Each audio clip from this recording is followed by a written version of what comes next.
L'Union africaine célébrera son 50e anniversaire le 25 mai prochain. Pour rappel, c'est en 1963 qu'est née la grande sœur de l'UA, autrefois appelée Organisation de l'Unité africaine. Ses objectifs initiaux étaient d'œuvrer à la promotion de la démocratie, des droits de l'homme et du développement de l'Afrique. Ici même, à Londres, les festivités ont déjà commencé. Pour marquer ce cinquantenaire, le gouvernement anglais organisait ce lundi l'Africa Jubilee Business Forum, une occasion de s'intéresser à la croissance et aux opportunités d'investissement sur le continent africain.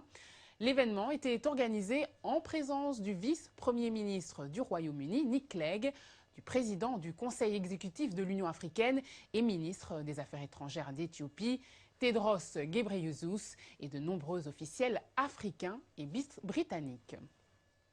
Et à cette occasion, nous avons interrogé le ministre camerounais de l'économie présent à cet événement avec une importante délégation. Écoutez. Monsieur le ministre, bonjour. Merci d'avoir accepté de répondre à nos questions. Alors dites-moi, quel est l'objectif de la présence du Cameroun aujourd'hui à ce forum? Nous le faisons avec le concours de nos partenaires techniques et financiers. Et comme vous le savez, investir, c'est d'abord l'affaire du secteur privé. Nous sommes donc là aujourd'hui pour exposer les potentialités du Cameroun, susciter l'intérêt des investisseurs britanniques à venir au Cameroun investir, ce d'autant plus que le climat des affaires s'est nettement amélioré. Nous avons récemment rendu public une loi qui incite davantage à l'investissement privé. Alors aujourd'hui, on fête aussi les 50 ans de l'Union africaine. 50 ans après, quel est l'intérêt de cette organisation? Est-ce qu'elle a toujours sa place dans le monde actuel? L'intérêt d'une telle organisation, c'est qu'elle promeut déjà la solidarité entre tous les peuples.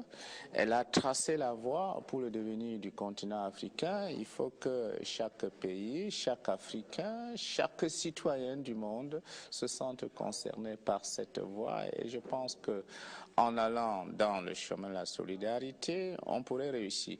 Les défis sont nombreux à relever, les défis infrastructurels notamment, les défis même de compréhension mutuelle, les défis de démocratie, mais ma foi, nous avons avancé. L'Union africaine a sa place. Déjà, le fait qu'elle soit le centre de concertation, le centre d'orientation des échanges entre les peuples africains traduit encore bien d'autres, comme bien d'autres choses, que l'Union africaine a sa place pour toujours travailler dans la cohésion des efforts qu'il faut maintenir pour avancer.